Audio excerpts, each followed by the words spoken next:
हे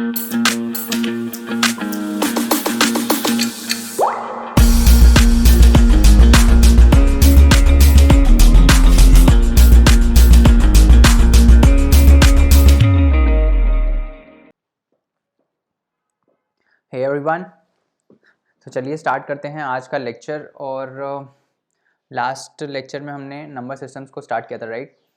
और इसमें हम उसको आगे कंटिन्यू करेंगे और ये लास्ट लेक्चर होगा नंबर सिस्टम्स का। इसके बाद हम ख़त्म कर देंगे, एंड में हम क्वेश्चंस भी करेंगे।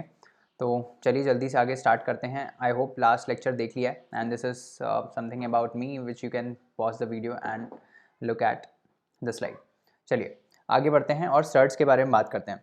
तो what is a surd? Surd होता क्या है?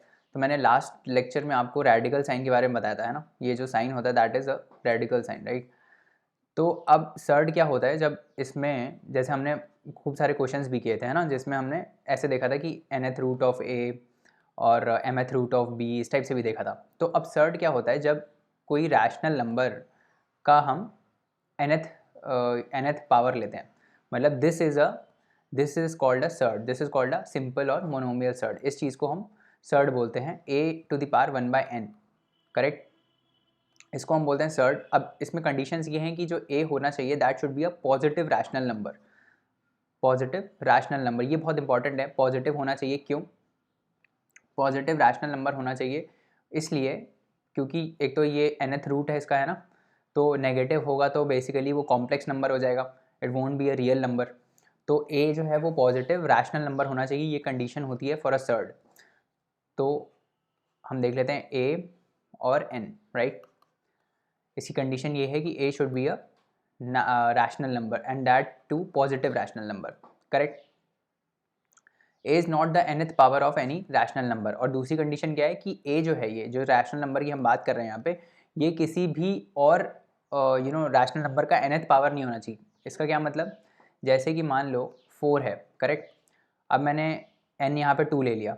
अब इसमें आप बोलोगे कि यार 4 तो रैशनल नंबर है, correct? 4 is a rational number and n 2 है और पॉजिटिव भी है, तो ये सर्ड होना चाहिए। बट ये सर्ड नहीं है। क्यों क्यों ये सर्ड नहीं है? बिकॉज हम इसका रेडिकल साइन मूव कर सकते हैं ना। कैसे? Because 4 is equal to 2 square, correct? और 2 भी एक रैशनल नंबर है, तो ये जो 4 है जो अंदर है इसके, that is nth power of some other rational number. तो ऐसा भी नहीं होना चाहिए, नहीं तो फिर तो ये 2 आ जाएगा ना, that is a rational number, तो ये सर्ड नहीं कहलाएगा। समझ में आ रहा है? तो हर सर्ड एक इररैशनल नंबर ही होता है, ये ध्यान रखना। Every surd is a irrational number जो फर्दर रिड्यूस नहीं हो सकता, ठीक है? But every irrational number is not a surd, ये भी बहुत इंपॉर्टेंट है। हर सर्ड एक इररैशनल नंबर होता है, बट हर इररैशनल नंबर एक सर्ड नहीं होता है, करेक्ट? क्योंकि पहली बात तो ये अंदर पॉजिटिव रैशनल नंबर होना चाहिए। दूसरा, जो ये रैशनल नंबर है that should not be a nth power of any other rational number, correct? अब हम कुछ एग्जांपल्स देख लेते हैं। तो √3 का एग्जाम्पल अगर हम देखें तो √3 एक इरैशनल नंबर भी है और उसके साथ ही साथ एक सिंपल और मोनोमियल सर्ड भी है, करेक्ट?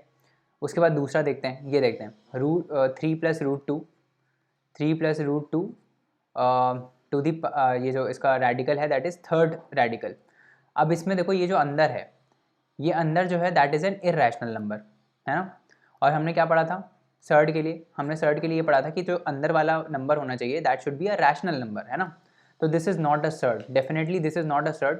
बट ये क्या है? ये पूरा as a whole it is a irrational number, ठीक है? 3 + √2 जो है, 3 + √2 to the power third third third जो ऑर्डर है, थर्ड ऑर्डर का अगर हम इरैशनल नंबर की ये बात कर रहे हैं, तो अंदर का जो 3 + √2 है ये पूरा एज अ इरैशनल नंबर है, करेक्ट? बट ये सर्ड नहीं है। क्यों सर्ड नहीं है? क्योंकि अंदर का नंबर जो है that is a irrational number, है ना? यहाँ पे रैशनल होना चाहिए। √9 सर्ड है क्या? Is it a surd? No, it is not a surd. Why? Because 9 can be expressed as nth power of some other rational number, है ना? तो ये 3 स्क्वायर है दैट कम्स एज 3, है ना? तो ये भी सर्ड नहीं है, ठीक है? और ये इरैशनल नंबर भी नहीं है। समझ में आ रहा है ना सर्ड का डेफिनेशन क्या होता है? आगे बढ़ते हैं। अब हम लॉज ऑफ रेडिकल्स की बात करते हैं। तो जो रूट वाले लॉज थे ये हमने पहले भी देख लिया था, ये मैंने शायद आपको पिछले लेक्चर में ही बता दिया था कि हमने रूट की बात करी थी। If a is positive, b is positive and n is a positive rational number, है ना? तो हमको क्या करना है कि जो ऑर्डर है this is a positive rational number, ठीक है। उसके बाद A and B both of these are positive, negative होगा तो क्या हो जाएगा, कॉम्प्लेक्स नंबर हो जाएगा, है ना। तो both of these are positive, तो ये एक चीज़ आपको ध्यान देनी है। तो इसमें कुछ लॉज होते हैं जो फॉलो होते हैं, जैसे हमने पुराने पढ़े थे ना वैसे ही लॉज हैं। तो ए ए रेडिकल जिसका nth पावर है इंटू बी जिसका भी nth है ना, that is equal to same, similar जैसे चलता था ना ए बी nth, इस टाइप से सारे लॉज सेम हैं जो हमने पहले पढ़े थे रूट के लिए, वैसे ही सेम है सारे। इसके लिए root A nth root B nth is equal to A B nth। उसके बाद सिमिलर ऐसे ही हो जाएगा इसके लिए भी, है ना, a to the power 1 by N B to the power 1 by N is equal to A by B to the power 1 by N, है ना। सिमिलरली इसका m इंटू एन हो जाएगा, है ना, या फिर m इंटू एन या फिर n इंटू एम ऐसे लिख सकते हैं, और ये भी हमने पढ़ा था, है ना। तो ये सब आपको याद रखने, दिमाग में रखने जब क्वेश्चन सॉल्व कर रहे हो, है ना। A to the power p का nth इसको हम कैसे लिख सकते हैं, a to the power p by n, है ना, ऐसे भी लिख सकते हैं। करेक्ट, समझ में आ रहा है। तो इस टाइप से आपको करना है, ठीक है। तो ये आपको जो है ये आपको एक बार थोड़े लर्न से करने हैं, एक बार देखने हैं, थोड़े क्वेश्चन सॉल्व करेंगे तो अपने आप ये लर्न हो जाएंगे, समझ में आ रहा है। ये देखो ये चीज़, और एक और चीज़ इंपॉर्टेंट है, ये देखो हमने कैसे लिखा है इसको, ए टू द पावर p इसका रेडिकल था, nth रेडिकल था, है ना। इसको हमने कैसे लिख दिया, इसको हमने लिख दिया nth radical of A to the power p to the power m और इसका mth रेडिकल, है ना। तो ये भी सेम ही है, a to the power p to the power mth radical by m, ये यहाँ से निकल जाएगा, कट जाएगा, है ना। तो ये क्या बचेगा, ए टू द पावर p का nth रेडिकल, करेक्ट, ये आ जाएगा, समझ में आ रहा है। आगे बढ़ते हैं, अब हम कंपैरिजन करते हैं सर्च का। तो दो सर्च जो हैं उनका अगर हम कंपैरिजन करें तो कैसे कंपैरिजन हो सकता है इन दोनों सर्च का। तो सेम ऑर्डर के पहले हम सर्च की बात करते हैं। ऑर्डर ये nth जो है that is called a order, है ना। तो ये जो है अगर हम दो मोनोमियल सर्च लें, है ना, एक सर्च है ए और दूसरा सर्च है बी, है ना। इन दोनों को अगर हमको कंपेयर करना है तो हम ऐसे कंपेयर कर सकते हैं, ए और बी को कंपेयर करके कर सकते हैं। तो बी अगर ए से बड़ा है ना, बी अगर ए से बड़ा है तो जो बी वाला सर्ड है that would also be greater than a वाला सर्ड, करेक्ट। इसके एग्जाम्पल्स की अगर हम बात करें तो एग्जाम्पल में देखो, जैसे ये दोनों सर्ड है, रूट बोल रहा हूँ, 2 का फोर्थ ऑर्डर का सर्ड और 5 का फोर्थ ऑर्डर का सर्ड। तो इसमें 5 इज ग्रेटर देन 2, तो इसीलिए ये जो सर्ड है पूरा का पूरा that is also greater than this surd, समझ में आ गया, करेक्ट। उसके बाद अगर हम 3 और 7 की बात करें, है ना, इसके बाद अगर हम 3 और 7 की बात करें तो 7 इज ग्रेटर देन 3, है ना, 7 इज ग्रेटर देन 3, ये समझ में आ रहा है, 7 इज ग्रेटर देन 3। तो इसीलिए ये वाला जो सर्ड है that is also greater than ये वाला सर्ड, ठीक है, समझ में आ गया। अब ये तो होगा सिंपल, ये सिंपल था क्योंकि इसमें ऑर्डर सेम था, तो हमने अंदर के ही लोगों को कंपेयर कर दिया तो हमारा आंसर आ गया। अब जब ऑर्डर डिफरेंट होता है तब हम क्या करते हैं, यहाँ पे जो है उसमें वो हमको समझना है कि जब ऑर्डर डिफरेंट होता है, जैसे मान लो 6 है ना, जैसे मान लो 6 है और 5 ये है। अब इन दोनों में हम कंपैरिजन कैसे करेंगे, क्योंकि इसका तो ऑर्डर भी डिफरेंट है और इसके अंदर नंबर्स भी डिफरेंट है। तो how would we do that, चलो 1 मिनट देना मेरे को, है ना, जस्ट अ मिनट।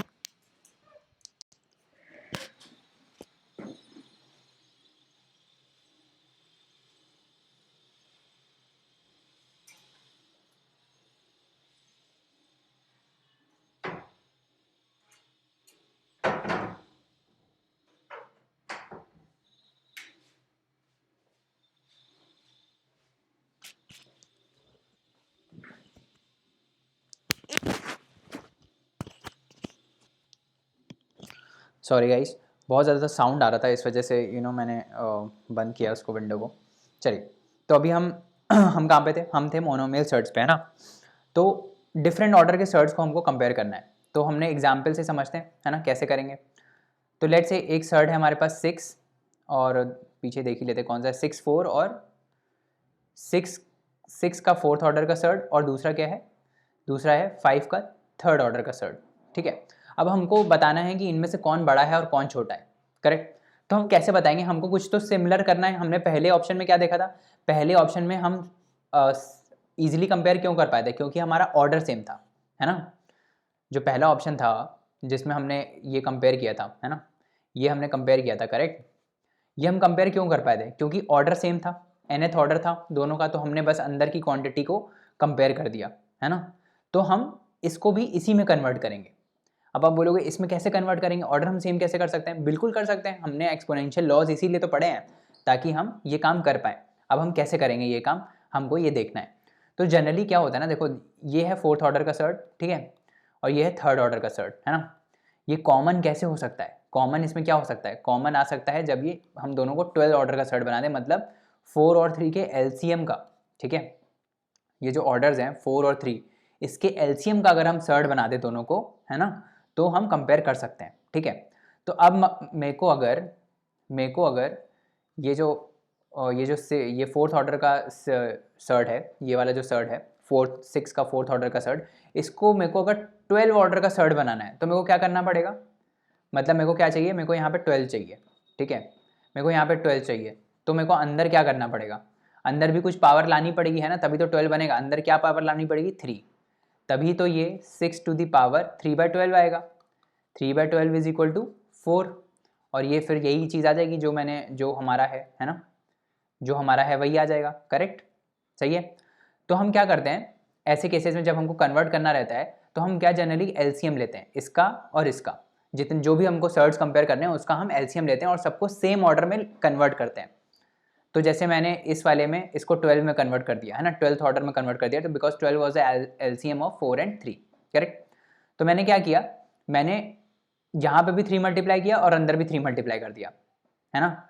तो इसीलिए मतलब एक्चुअली अगर मैं यहाँ पे देखता, अगर आप ये वाला देखो, अगर ये देखो आप 4 है, इसको मैं कैसे लिख सकता हूँ? इसको मैं ऐसे लिख सकता हूँ 1/4, है ना, यही तो रिप्रेजेंटेशन होता है इसका। अब मेरे को क्या चाहिए? मेरे को यहाँ 4 की जगह 12 चाहिए, यहाँ मेरे को 4 की जगह 12 चाहिए, तो मेरे को यहाँ पे 12 चाहिए। मैं यहाँ 12 कैसे ले सकता हूँ? यहाँ 3 मल्टीप्लाई करके।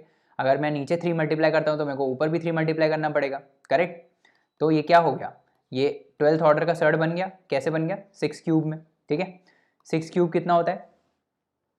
216, है ना, 216 होता है ये। तो इसको हम लिख देते हैं यहाँ पे। तो ये इसको हमने कन्वर्ट कर दिया to a 12th order shirt, और इसका वैल्यू कितना आ रहा है? 216, ठीक है। अब ऐसे ही हम करेंगे 5 के लिए। Let's do it for 5 also. तो 5 क्या है? 5 3 है। अब हमको इसको 12 बनाना है। अगर हमको इसको 12 बनाना है तो कैसे बनाएंगे? ये 5 टू द पावर 1/3 है ना, हमको इसको 12 बनाना है तो हम दोनों ऊपर नीचे 4 मल्टीप्लाई कर देंगे, 4 और 12, है ना। तो ये बन जाएगा, क्या बन जाएगा? 12, और अंदर क्या आएगा? 5 to the power 4, correct. 5 to the power 4 क्या होता है? 625, है ना, 625 होता है। तो 625 टू द ऑर्डर 12 आ जाएगा। अब इसमें और इसमें कौन बड़ा है? ऑब्वियसली ये वाला बड़ा है ना। तो इन दोनों सर्ट्स में कंपैरिजन अगर हम करेंगे तो कौन सबसे ज़्यादा बड़ा होगा? ये वाला बड़ा होगा। समझ में आया हमने कैसे कंपैरिजन किया? जब भी हमको दो सर्ट्स जिनकी ऑर्डर डिफरेंट होता है उसको अगर हमको कंपेयर करना रहता है तो हम क्या करते हैं? हम दोनों का एलसीएम लेके उनको सेम ऑर्डर में कन्वर्ट करने की कोशिश करते हैं। हम ऐसे सर्ट उनसे बनाते हैं जिनका ऑर्डर सेम हो, क्योंकि हमने जो ऑर्डर सेम वाले सर्ट्स हैं उनको हम इजीली कंपेयर कर सकते हैं by comparing the inner quantities. ये वाली जो ए और बी है इसको कंपेयर करके हम डायरेक्ट कर सकते हैं, है ना। तो इसीलिए हमारी कोशिश रहती है कि हम उसको अंदर वाले को कन्वर्ट करें। समझ में आ गया? तो आगे बढ़ते हैं हम। अब हम इस पे ऑपरेशन देखते हैं सर्ट्स पे। जैसे हमने रियल नंबर्स पे देखे थे वैसे अब हम सर्ट्स पे देखते हैं। तो सर्ट्स के भी ऑपरेशन सिंपल ही हैं। तो जैसे एक ये सर्ट है, अगर a c plus minus b c, है ना, तो इसको कैसे करेंगे हम? इसमें ये जो सर्ट है उसको कॉमन ले लेते हैं, जैसे ए प्लस माइनस बी, है ना, ये और फिर सी आ जाता है ना। तो ये कॉमन आ जाता है, इस पूरे में से ये कॉमन आ जाता है। समझ में आ गया? जैसे ये है 3√6 प्लस अंडर रूट ऑफ 216, तो अंडर रूट ऑफ भी 216 मैंने देखा था, 6 क्यूब है ना। तो इससे क्या बाहर आ जाएगा? इससे 6 बाहर आ जाएगा, तो ये बेसिकली 3√6 और 6√6 आ जाएगा, दैट इज़ 9√6, ठीक है। मतलब कुल मिला के ये प्रॉपर्टी बयां करने की बात हो रही है। 3√6 प्लस 6√6, ये कैसे आया? √6 को हमने कॉमन ले लिया, है ना, और 3 + 6 आ गया, करेक्ट, 9√6। सिंपल है। ऐसे ही मल्टीप्लिकेशन में भी होगा, ये हमने ऑलरेडी देख लिया है ना। When the order is not same bring in the same order. समझ में आ गया? जैसे हमने बताया था कैसे एलसीएम लेके, तो जितने भी ऑर्डर्स हैं उनका एलसीएम लेके हमको उसको सेम करना रहता है। तो जैसे ये है, जैसे अभी फिर से एक और एग्जांपल देख लेते हैं क्या ही जा रहा है हमारा। ये थर्ड ऑर्डर का सर्ट है और उसके अलावा ये है फोर्थ ऑर्डर का सर्ट। अब अगर हमको उसको कंपेयर करना है तो फिर से 12 आएगा, है ना। फिर से इन दोनों का एलसीएम कितना है? 12 है। तो फिर मैं क्या करूँगा? अंदर लाऊंगा 3 टू द पावर 4 और बाहर ले जाऊंगा 12, है ना। अंदर 4 इसकी पावर 4 कर दूंगा और यहाँ पे 4 मल्टीप्लाई कर दूंगा। वैसे ही उसमें मैं क्या करूँगा, उसमें मैं क्यूब कर दूंगा और बाहर 12 कर दूंगा, ठीक है। यहाँ आ जाएगा 81 और यहाँ पे आ जाएगा 8, तो कौन बड़ा है, ऑब्वियसली ये वाला बड़ा है ना। इस टाइप से हम क्वेश्चंस को करते हैं। अब हम एक और क्वेश्चन देखते हैं जिसमें हम डिफरेंट ऑर्डर्स के सर्च को डिवाइड करेंगे, ठीक है। अभी तो हमने मल्टीप्लाई किया, अब हम डिवाइड भी करेंगे, ठीक है। डिवाइड कैसे करेंगे, देखो अब ये सिर्फ कंपैरिजन में टेक्निक काम नहीं आती, ये मल्टीप्लिकेशन में भी काम आती है। तो जैसे अभी यही वाला एग्जांपल जो हमने लिया, थर्ड ऑर्डर का सर्ट, अगर मेरे को इसको मल्टीप्लाई करना है फोर्थ ऑर्डर के मतलब सेकंड के फोर्थ ऑर्डर के सर्ट को, तो ये हम डायरेक्ट मल्टीप्लाई तो नहीं कर सकते, बट हम ये वाली जो एक्सपोनेंशियल लॉ है कि अगर सेम ऑर्डर के सर्ट हम मल्टीप्लाई करते हैं तो अंदर वाली क्वांटिटीज़ मल्टीप्लाई हो जाती है ना, वो तो हम कर सकते हैं। तो वैसे ही हम इसको भी रिड्यूस करेंगे, कैसे, इसको हम 12 जो दोनों हैं दोनों को सेम ऑर्डर सर्ट में कन्वर्ट करेंगे। कैसे, ये 12 हो गया, अंदर 81 आ जाएगा, इनटू यहाँ पे हमने देखा था ये 12 और ये 8 आ जाएगा, है ना। तो अब ये सेम ऑर्डर में कन्वर्ट हो गए दोनों के दोनों, तो फिर अब ये क्या आ जाएगा, ये आ जाएगा 8, 8 8 जा 64 और टोटल में 12। तो इस टाइप से हम मल्टीप्लिकेशन करते हैं। अब हम डिवीजन का भी देख लेते हैं, डिवीजन कैसे करेंगे। लेट्स से ये वाला एक एग्जाम्पल है, 5 का 6th ऑर्डर का सर्ट है, इसको मेरे को डिवाइड करना है 10 के थर्ड ऑर्डर सर्ट से, करेक्ट। तो अब हम इसमें क्या यूज़ करेंगे, कौन सी प्रॉपर्टी यूज़ करेंगे, ये वाली, कि भाई ये अगर ये nth ऑर्डर का सर्ट है और यहाँ पे y nth ऑर्डर का सर्ट है, तो that is equal to x by Y nth order का सर्ट, है ना। तो अब हम हमारा रोल क्या है, हमारा रोल ये है कि हम इसको और इसको दोनों को सेम उसमें कन्वर्ट करें। किस में कन्वर्ट करें, सेम ऑर्डर में कन्वर्ट करें। तो देखो यहाँ 6 है, यहाँ 3 है, तो यहाँ पे भी हम 6 ला सकते हैं, है ना, क्योंकि 3 और 6 का तो एलसीएम क्या आएगा, 6 ही आएगा ना, 6 आएगा। तो हमको दोनों को 6 ऑर्डर में कन्वर्ट करना है। तो ऊपर वाला तो ऑलरेडी 6 ऑर्डर में, हमको नीचे वाला बस कन्वर्ट करना है। तो कैसे होगा, नीचे वाला कैसे होगा, यहाँ पे 5 6 और नीचे वाले में यहाँ भी 6 आ जाएगा, 2 मल्टीप्लाई कर दिया, यहाँ पे 10 स्क्वायर आ जाएगा, है ना, यहाँ पे 10 स्क्वायर आ जाएगा। तो फिर ये क्या बचेगा, ये बचेगा 5, जस्ट अ मिनट, 5 और यहाँ पे 100 आ जाएगा नीचे, है ना, 100 आ जाएगा। तो this is equal to what, this is equal to 5/100 of 6th order. तो ये कितना आ जाएगा, ये मेरा आ जाएगा 1/20, है ना।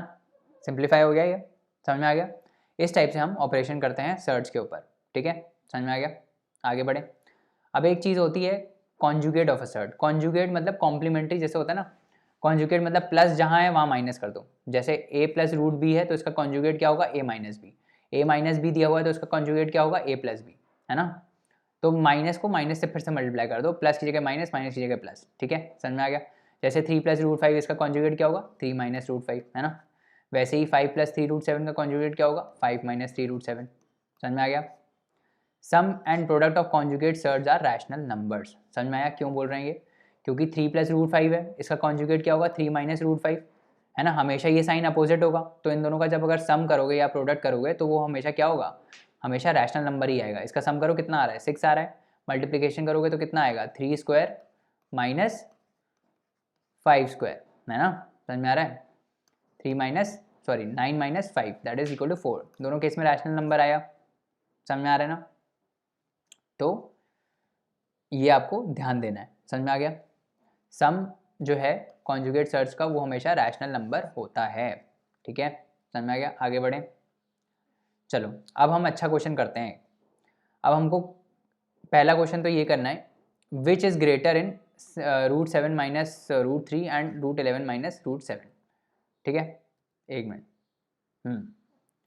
अब हमको ये करना है, कैसे करेंगे इसको, हमको दो कंपेयर करना है, दो सर्ट्स को कंपेयर करना है, और इसमें हमको अब पुराना वाला नहीं है, अभी सिंगल मोनोमियल सर्ट नहीं है, ये एक एक्सप्रेशन है। अब हमको कन्वर्ट करना है, तो हम कैसे करेंगे, देखो जब भी कोई चीज़ को कंपेयर करना होता है ना, तो उन दोनों चीज़ के बीच में कॉमन ग्राउंड फाइंड करा जाता है, ठीक है, तभी आप दोनों को कंपेयर कर सकते हो, है ना। कभी दो पर्सन्स को अगर कंपेयर करना होता है, जैसे मान लो आपको ए पर्सन को बी पर्सन से कंपेयर करना है, तो कैसे कंपेयर करोगे, कोई एक कॉमन क्वालिटी लोगे आप, है ना, और उन दोनों पे दोनों को कंपेयर करोगे कि भाई अच्छा ये मान लो क्रिकेट दोनों खेलते हैं ना, तो ये ए जो है वो क्रिकेट खेलने में ज़्यादा अच्छा है बी से, तो ए ज़्यादा अच्छा होगा बी से। कुछ तो कॉमन होना चाहिए ना, अगर दोनों ही अलग अलग हैं तो हम कंपेयर नहीं कर पाएंगे, है ना, समझ में आ रहा है ना।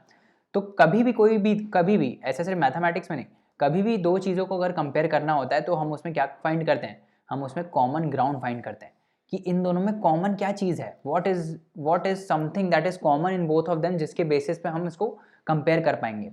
अब इसमें आप देखो √7 माइनस √3 एंड √11 माइनस √7, ठीक है, ये दोनों एक्सप्रेशन को देख के आपको क्या लग रहा है कि इसमें क्या कॉमन चीज़ आ सकती है। कॉमन चीज़ मतलब जैसे हमने पीछे बात किया था, हमने पीछे जब हम मोनोमियल सर्ड को कंपेयर कर रहे थे, है ना, जब हमने इसको कंपेयर किया था, लेट्स से ये और हमने इसको कंपेयर किया था, ये दोनों अलग अलग थे पहले एक्सप्रेशन, है ना, फिर हमने इसको कुछ कॉमन किया। कॉमन क्या किया हमने इसकी ऑर्डर को सेम कर दिया ताकि हम दोनों को कंपेयर कर पाए, है ना। यहाँ पे हमने ये किया कॉमनैलिटी करने के लिए कि इन दोनों को कंपेयर करना है तो कुछ तो कॉमन चाहिए हमको, बिना कॉमन किए हम कुछ नहीं कर पाएंगे। तो कॉमन मतलब कि कुछ सिमिलैरिटी लानी पड़ेगी आपको दोनों में। तो इसमें क्या सिमिलैरिटी आएगी, तो इसको अगर आप ध्यान से देखोगे इस वाले एक्सप्रेशन को तो आपको दिखेगा 7 माइनस 3 कितना होता है, 4 होता है ना। 11 माइनस 7 कितना होता है, 11 माइनस 7 भी क्या होता है, 4 होता है, ठीक है। तो हमको ये पता चल गया कि ये जो है, मतलब ये जो एक्सप्रेशन है, इन दोनों में जो डिफरेंस है डिजिट का 7 माइनस 3 और 11 माइनस 7, ये कॉमन चीज़ है। तो अब मेरा गोल क्या होगा, मेरा गोल ये होगा कि मैं इन दोनों एक्सप्रेशन को ऐसे रिड्यूस करूं कि 4 आ जाए दोनों का, मतलब ऐसे 7 माइनस 3 आ जाए और 11 माइनस 7 आ जाए, फिर मैं कंपेयर कर पाऊंगा। तो अब याद करो जब मैंने आपको ये बताया था रैशनलाइजिंग द डिनोमिनेटर, तो मैंने आपको बताया था जब डिनोमिनेटर को रैशनलाइज करते हैं तो क्या करते हैं, इसी के ही √2 और √2 से मल्टीप्लाई कर देते हैं तो यहाँ पे 2 आ जाता है। फिर हमने एक एग्जाम्पल ऐसा भी किया था, कैसा वाला, 1 माइनस √a माइनस √b, ऐसा कि जैसे हमने एक ऐसा वाला एग्जाम्पल किया था ना, 1 माइनस 3 माइनस √5 करके। फिर मैंने आपको सिखाया था कि अगर इसको रैशनलाइज करना है तो कैसे करेंगे, 3 प्लस √5 से मल्टीप्लाई कर दो, 3 प्लस √5 से नीचे मल्टीप्लाई कर दो, तो ये अगर हम इसके कॉन्जुगेट से मल्टीप्लाई कर देंगे तो ये रैशनलाइज हो जाएगा। तो क्या हम सेम टेक्निक यहाँ पे अप्लाई कर सकते हैं क्या, बिल्कुल कर सकते हैं। कैसे करेंगे, √7 माइनस √3 है, जस्ट अ मिनट, √7 माइनस √3 है, हम क्या करेंगे, हम इसमें मल्टीप्लाई कर देंगे क्या, √7 प्लस √3, करेक्ट। और सिमिलर फिर डिवाइड भी करना पड़ेगा, मल्टीप्लाई कर रहे हैं तो डिवाइड भी करना पड़ेगा, है ना, √7 प्लस √3। समझ में आया क्या किया हमने इसी को इसके कॉन्जुगेट से मल्टीप्लाई कर दिया। पीछे हमने पढ़ा था ना कि कॉन्जुगेट जो होता है, हमने क्या पढ़ा था पीछे, कि sum and product of conjugates are rational numbers. तो हमको यहाँ पे क्या करना है, हमको यहाँ पे रैशनल नंबर ही तो निकालना है। 7 माइनस 3 7, हमको 4 चाहिए, दोनों में 4 चाहिए। तो मेरा मतलब है कि हमको इसको क्या करना पड़ेगा, हमको इसको इसके कॉन्जुगेट से मल्टीप्लाई करना पड़ेगा। समझ में आ गया। तो √7 माइनस √3 इंटू √7 प्लस √3, और यहाँ पे भी √7 प्लस √3, जिससे मल्टीप्लाई कर रहे हैं उसे डिवाइड भी करना पड़ेगा, ठीक है। अब ये क्या आ जाएगा, यहाँ पे आ जाएगा 7 माइनस 3, सिंपल है, a square minus b square, 7 minus 3 आ जाएगा ऊपर और नीचे क्या आ जाएगा, √7 प्लस √3, करेक्ट। तो ये क्या आ जाएगा, 4 बाय √7 प्लस √3। इतना हमने सिंप्लीफाई कर दिया, ठीक है। तो इधर क्या आ गया, इसका क्या डिडक्शन हो गया, हमने कैसे निकाल दिया, 4 बाय √7 प्लस √3, ठीक है। समझ में आ गया, ये एक्सप्रेशन इसमें रिड्यूस हो गया। ऐसे ही ये वाला जो एक्सप्रेशन है √11 माइनस √7, ये किस में रिड्यूस हो जाएगा, 4 बाय √11 प्लस √7। समझ में आ गया।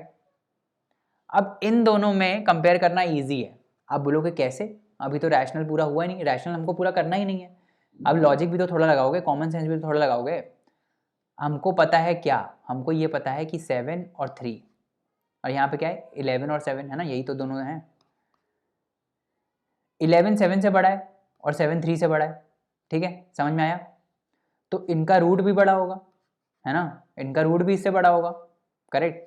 जब नंबर्स बड़े हैं तो रूट भी बड़ा होगा। हमने कंपेयर किया था ना, हमने अभी सेम ऑर्डर के सर्ट्स को कंपेयर किया है ना। तो मैं अगर आपसे बोलूँ कि √11 और √7 को कंपेयर करो तो आप क्या बोलोगे, कौन बड़ा है, ये बड़ा है, ऑब्वियसली दोनों सेम ऑर्डर के सर्ट हैं और 11 7 से बड़ा है, करेक्ट। अब हमने क्या कर दिया, हमने दो कंडीशन देख ली कि √11 √7 से बड़ा है और √7 जो है √3 से बड़ा है।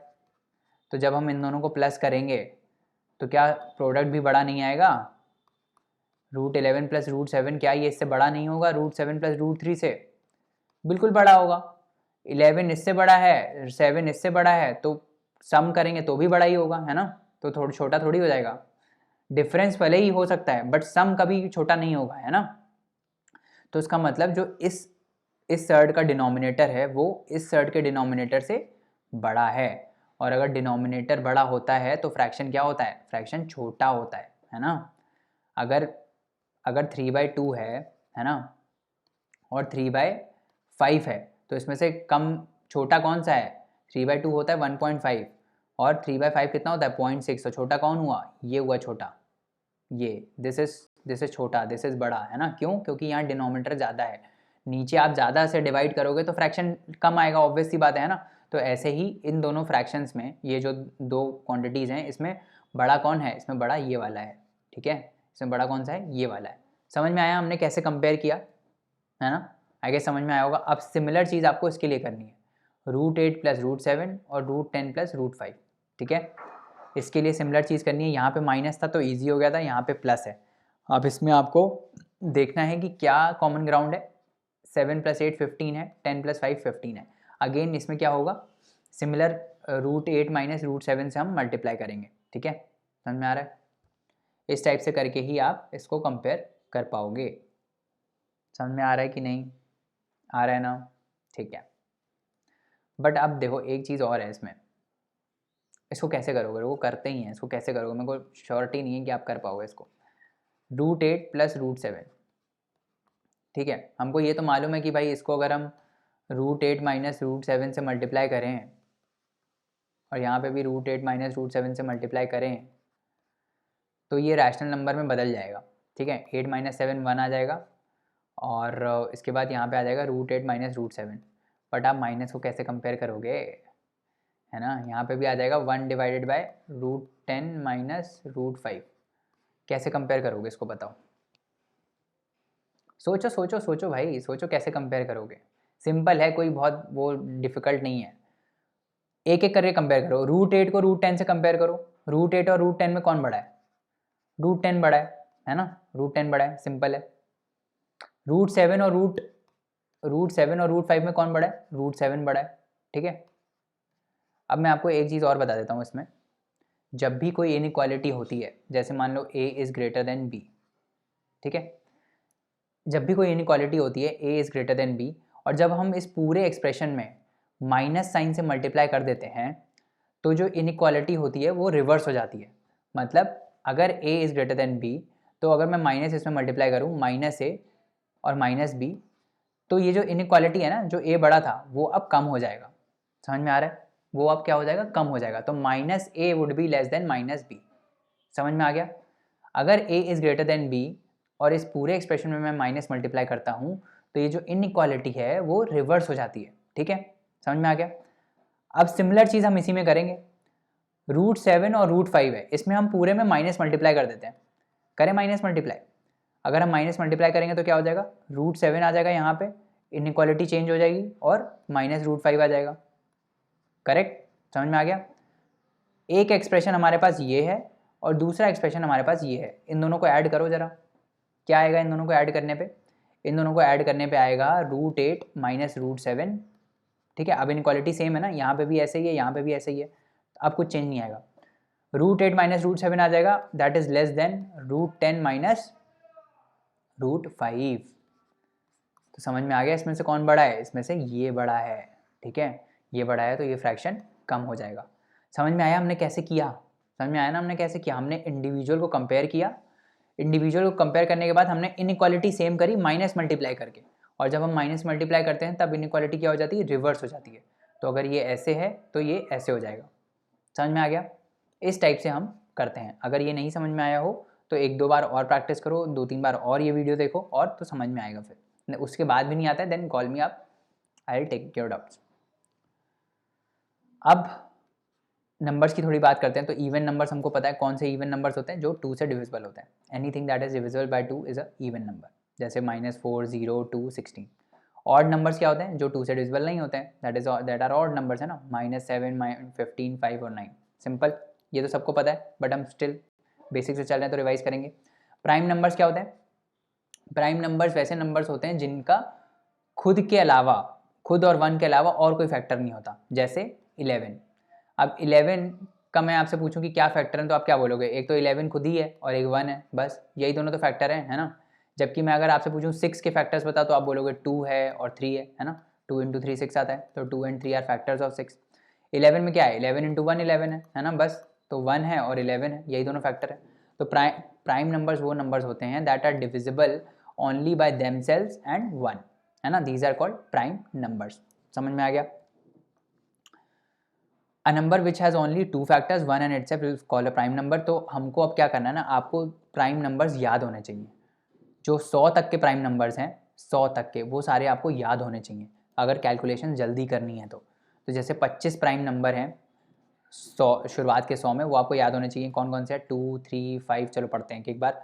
2 3 5 7 11 13 17 19 23 29 31 37 41 43 47 53 59 61 67 71 73 79 83 89 97। ये सारे जो नंबर्स हैं that are prime numbers and this should be learn by heart. कुछ चीज़ें लर्न करनी पड़ेंगी अगर जल्दी करनी है चीज़ें, है ना। और आपको ये ध्यान रखना है कि 2 is the only even prime number, है ना। 2 is the only even prime number, बाकी सारे ऑड ही हैं, ठीक है। दिख रहा होगा ना आपको, 2 ही बस इकलौता ऐसा है जो इवन है और प्राइम नंबर है, बाकी सारे ऑड नंबर्स हैं, ठीक है। समझ में आ गया? उसके बाद हम बात करते हैं को प्राइम नंबर्स की। हमने शुरुआत वाले लेक्चर में बात किया था, तो मैंने बोला था बाद में बात करेंगे, तो आज बात करेंगे। तो को प्राइम नंबर्स क्या होते हैं? को प्राइम नंबर्स वैसे नंबर्स होते हैं जिनका HCF 1 होता है ना। अब आप बोलोगे HCF क्या होता है, तो आई होप LCM HCF पता होगा। नहीं पता है तो बता देते हैं, यहीं पे बता देते हैं। देखो कहाँ पर थे हम? Sorry for the disturbance. को प्राइम नंबर्स हम डिस्कस कर रहे थे, राइट। तो को प्राइम नंबर्स मैं आपको बता रहा था कि वो होते हैं जो जिनका HCF 1 होता है। अब हाईएस्ट कॉमन फैक्टर होता क्या है? लेट्स सी कि हाईएस्ट कॉमन फैक्टर होता क्या है। तो मैं दो नंबर्स लेता हूँ, लेट्स से मैं ले लेता हूँ एक 24 ले लेता हूँ, करेक्ट, और एक 18 ले लेता हूँ, ठीक है। तो मैं क्या करूँगा, 24 के फैक्टर्स निकालूंगा। तो 24 के फैक्टर्स हम निकाल लेते हैं। 2 आएगा, फिर 2 1 2, फिर एक और 2 आ जाएगा, है ना, और 4 3, फिर 2 आ जाएगा, 3 6 12 इंटू 2, है ना। ये सारे फैक्टर्स हैं इसके। तो हम जब भी हमको HCF निकालना होता है तो हम क्या करते हैं कि दोनों को अपने फैक्टर्स में तोड़ देते हैं। मतलब जैसे 24 को मैंने तोड़ दिया 2 × 2 × 3 × 2, है ना। ये सारे इसके फैक्टर्स हैं। वैसे ही मैं 18 को तोड़ूंगा, तो लेट्स डू इट फॉर 18। 2 9 18, फिर 3 × 3, ये आ जाएगा, ठीक है। अब हाईएस्ट कॉमन फैक्टर क्या होता है? जितने इसके कॉमन फैक्टर्स हैं ना, जैसे कि ये 2 है, तो ये एक 2 कॉमन फैक्टर है यहाँ पे, है ना। फिर 3 एक कॉमन फैक्टर है इधर, है ना। तो इसका HCF क्या हो जाएगा? इसका HCF हो जाएगा highest common factor is 2 × 3 that is 6। सो 6 से बेसिकली दोनों डिविजिबल है। समझ में आ रहा है? That is highest common factor, है ना। और किसी नंबर से ये लोग डिविजिबल नहीं है। ऐसा नंबर जिससे ये दोनों डिविजिबल होंगे, करेक्ट। तो 6 4 ज़ा 24 आ जाएगा और 6 3 ज़ा 18 आ जाएगा। सो 6 is something which divides both 24 and 18. That is called the highest common factor. That is a 6 is a factor of both 24 and 18 also. तो ऐसे नंबर्स, ऐसे दो नंबर्स जिनका HCF 1 हो, मतलब जैसे मान लो एक 5 नंबर है और एक 24 नंबर है ना। तो 24 में 2 × 2 × 2 × 3 हमने देखा, है ना। और 5 में क्या आ जाएगा? 5 = 5 × 1। तो इनमें कोई कॉमन फैक्टर है क्या? कुछ नहीं है कॉमन फैक्टर इसमें, है ना। इसमें सिर्फ 1 कॉमन फैक्टर है ना। 1 ही है बस कॉमन फैक्टर, और क्या है? और कुछ नहीं है। तो जिनका HCF 1 होता है बेसिकली, कुल मिला के HCF अगर 1 है तो those pair of numbers are called coprimes. समझ में आ गया? Those pair of numbers are called coprimes, ठीक है। समझ में आ गया? आगे बढ़े, आगे बढ़ते हैं। To check whether a number is prime. अब हमको ये चेक करना है कि प्राइम कोई नंबर है कि नहीं। तो आप कैसे चेक करोगे? एक तो बड़ा मेथड है कि आप गिनो बैठ के, है ना, वैसा है। और एक छोटा मेथड है जो ट्रिक से हम करेंगे। तो अगर आपको ये चेक करना है कि कोई भी नंबर प्राइम है कि नहीं है, तो आप क्या करो, पहले तो आप उसका स्क्वायर रूट, मतलब स्क्वायर निकालो, उसके आसपास का स्क्वायर क्या है। जैसे कि लेट्स कंसिडर 79, ठीक है। तो 79 के आसपास कौन सा स्क्वायर है हम ये देख लेते हैं। तो 80 के आसपास आएगा ये, है ना। 8 8 ज़ा 64 आता है, 9 9 ज़ा 81 आता है, ठीक है। 8 8 ज़ा 64 आता है, 9 9 ज़ा 81 आता है, ठीक है। तो अब ये 9 का स्क्वायर है 81, 8 का स्क्वायर है 64, तो बेसिकली ये जो 79 है ये 9 के स्क्वायर से कम है ना। तो हम क्या करेंगे, ये जो 9 है इससे नीचे जितने भी प्राइम नंबर्स आ रहे हैं, तो 9 से नीचे कौन कौन प्राइम नंबर आएगा, 7 आएगा, और कौन सा आएगा, 5 आएगा, और 3 आएगा, 2 आएगा। इन सब से हम इसकी डिविजिबिलिटी को चेक करते हैं, ठीक है। अगर इसमें से कोई भी इसका फैक्टर हो जाता है तो ये प्राइम नंबर नहीं है, अगर ये फैक्टर नहीं होता है तो ये प्राइम नंबर है। तो 79 से करके देखो, 7 से डिविजिबल है क्या, नहीं है, 5 से डिविजिबल है, नहीं है, 3 से डिविजिबल है, 3 2 6 नहीं है, और 2 से भी डिविजिबल नहीं है। तो ये 9 के नीचे जितने भी सारे प्राइम नंबर्स हैं उनसे ये डिविजिबल नहीं है, करेक्ट, डिविजिबल ये नहीं है, तो इसीलिए ये एक प्राइम नंबर है। समझ में आ गया कैसे किया हमने। अब ऐसे ही एक और प्राइम नंबर हम देख लेते हैं, उससे भी हम चेक कर लेते हैं जो आपको मालूम है कि ये प्राइम नंबर है। तो हमने अभी देखा था 31 इज़ अ प्राइम नंबर, है ना, देखा था ना 31 इज़ अ प्राइम नंबर। तो अब हम इसको कैसे चेक करेंगे कि ये प्राइम नंबर है कि नहीं, तो इसके आसपास का स्क्वायर निकालो जो इससे बड़ा हो। तो 6 6 36 आता है ना, 6 स्क्वायर इज 36। तो 6 के नीचे जितने प्राइम नंबर्स आ रहे हैं, 5 आ रहा है, 3 आ रहा है, और 2 आ रहा है, करेक्ट। 5 3 2 से हम देखेंगे कि ये 31 डिविजिबल है कि नहीं। क्या ये डिविजिबल है 5 से, नहीं है, 3 से है, नहीं है, 2 से है, नहीं है, तो 31 इज़ अ प्राइम नंबर, और आपको पता है 31 is a prime number, correct. तो समझ में आ गया, जब भी हमको प्राइम नंबर पता करना है तो हम क्या करेंगे, उस प्राइम नंबर के जस्ट बड़ा कोई स्क्वायर हम देखेंगे, ठीक है। जैसे 79 से बड़ा स्क्वायर क्या होता है, 81 होता है, तो 81 इज़ अ 9 स्क्वायर। फिर ये जो 9 जिसका भी ये स्क्वायर होगा, जस्ट उससे बड़ा वाला नंबर जो भी वो उसका जिसका भी स्क्वायर होगा, उससे नीचे जितने भी प्राइम नंबर्स हैं उससे हम इसकी डिविजिबिलिटी चेक करेंगे। अगर ये सबसे किसी से भी डिविजिबल नहीं है तो वो होगा प्राइम नंबर। समझ में आ गया, ठीक है। कंपोजिट नंबर्स क्या होते हैं, व्हाट आर कंपोजिट नंबर, एक ऐसा number which has factors other than itself and one. तो जो प्राइम नंबर होते हैं, प्राइम नंबर में क्या होता है, उसका फैक्टर खुद होते हैं और एक 1 होता है ना। तो इसके अलावा जितने नंबर्स होते हैं वो सारे कंपोजिट नंबर्स होते हैं, ठीक है। तो कंपोजिट नंबर्स वैसे नंबर्स होते हैं जिनका जो फैक्टर होता है ना, which have other factors other than itself and one. तो जैसे मान लो 9 है, अब 9 को मैं एक तो 9 खुद का ही फैक्टर है, 1 इसका फैक्टर है, और 3 इसका फैक्टर है ना। तो इन दोनों के अलावा और कोई भी फैक्टर है इसका, तो वो होते हैं कंपोजिट नंबर्स, ठीक है। एक चीज़ इंपॉर्टेंट नोट करने वाली है कि जो 1 है, अब जैसे 1 है, अब 1 में तो 1 खुद का भी फैक्टर है और दूसरे का भी फैक्टर है ना, और तीसरा तो कोई फैक्टर है नहीं 1 का, तो 1 इज बट 1 जो है वो कंपोजिट नंबर नहीं है ना, और ये प्राइम नंबर भी नहीं है, ठीक है। ये एक्सेप्शन है, आपको याद रखना है कि 1 जो है वो प्राइम नंबर नहीं होता है, ठीक है। और कंपोजिट नंबर भी तो है ही नहीं, क्योंकि 1 और 1 के अलावा और कुछ है ही नहीं इसका फैक्टर, है ना। बट ये ध्यान रखना कि ये प्राइम नंबर भी नहीं है, 1 is not a prime number. लोग गलत कर देते हैं, 1 is not a prime number, ठीक है। चलो अब थोड़े क्वेश्चंस करते हैं। 31 का हमने ऑलरेडी देख लिया, 91 का देखते हैं। 91 पता लगाओ, 91 जो है वो प्राइम नंबर है कि नहीं, कैसे पता लगाओगे, 9 9 जा 81 आता है, 10 10 जा 100 आता है ना। तो 91 से जस्ट बड़ा परफेक्ट स्क्वायर कौन सा है, 100 है। 100 किसका स्क्वायर है, 10 का स्क्वायर है। तो 10 से नीचे जितने भी प्राइम नंबर्स हैं कौन सा है, कौन कौन है प्राइम नंबर, 7 है, 5 है, 3 है, और 2 है ना, 2 है। इन सबसे डिविजिबिलिटी चेक करो 91 की। 91 क्या 7 से डिविजिबल है, 91 क्या 7 से डिविजिबल है, यस है।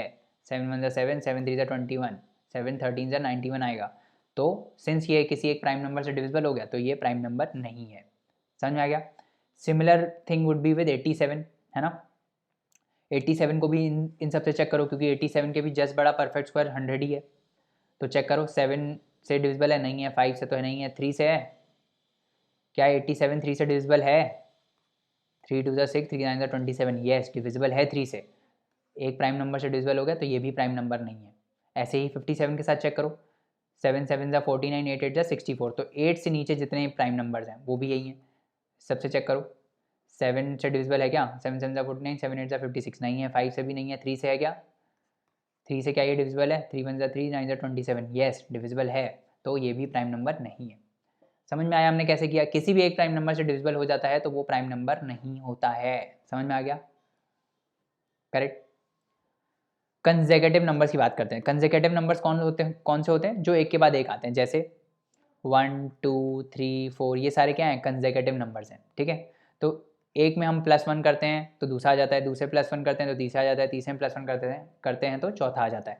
तो अगर हमको कॉन्सेक्यूटिव नंबर्स चूज़ करने हैं तो क्या होता है, कॉन्सेक्यूटिव नंबर्स मान लो एक कॉन्जिक्यूटिव नंबर ए है ना, उसके बाद दूसरा क्या होगा a+1, इसमें हम +1 कर देंगे, फिर हम इसमें +1 करेंगे तो एक और कॉन्जिक्यूटिव नंबर आ जाएगा, फिर हम इसमें +1 करेंगे तो एक और कॉन्जिक्यूटिव नंबर आ जाएगा, फिर हम इसमें एक और प्लस करेंगे तो एक और कॉन्जिक्यूटिव नंबर आ जाएगा।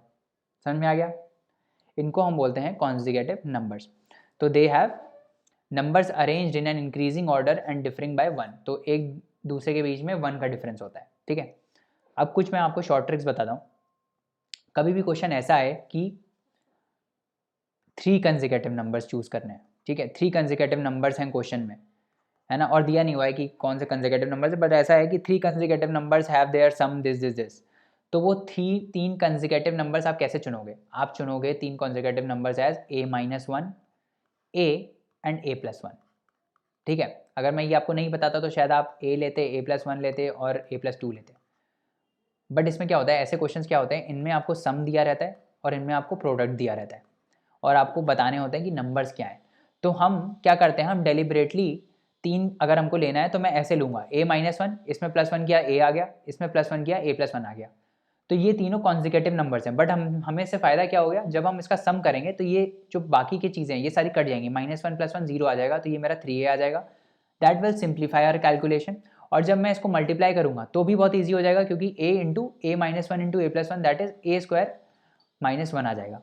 जबकि आप इसमें मल्टीप्लाई करोगे तो क्या होगा, बहुत बड़ा सा इक्वेशन बनेगा, है ना। तो ये क्या, ये कैलकुलेशन को सिंप्लीफाई कर देता है। समझ में आ गया? 3 अगर कंसेक्यूटिव नंबर्स लेने हैं तो हम क्या लेंगे, a-1, a और a+1, ठीक है, ये हम लेंगे। उसके बाद अगर 5 कंसेक्यूटिव नंबर लेने हैं तो क्या लेंगे, a-2, इसमें +1 करो, a-1, इसमें +1 करो a, फिर इसमें +1 करो a+1 और a+2। अगर 5 कंसेक्यूटिव नंबर्स कहीं आ रहे हैं तो उनको हम क्या लेंगे, उनको हम ऐसे लेंगे, कैसे, जैसे अभी दिया हुआ है a-2, a-1, a+1, a+2, इसमें देखो इन सबको प्लस करो, ये सारा कट जाएगा, -2 इससे कट गया, ये इससे कट गया, है ना, तो 5a आ जाएगा कुल मिला के, ठीक है। समझ में आ गया? ठीक है, तो ये हो गया। अब हम बात करते हैं रियल नंबर्स की, ठीक है।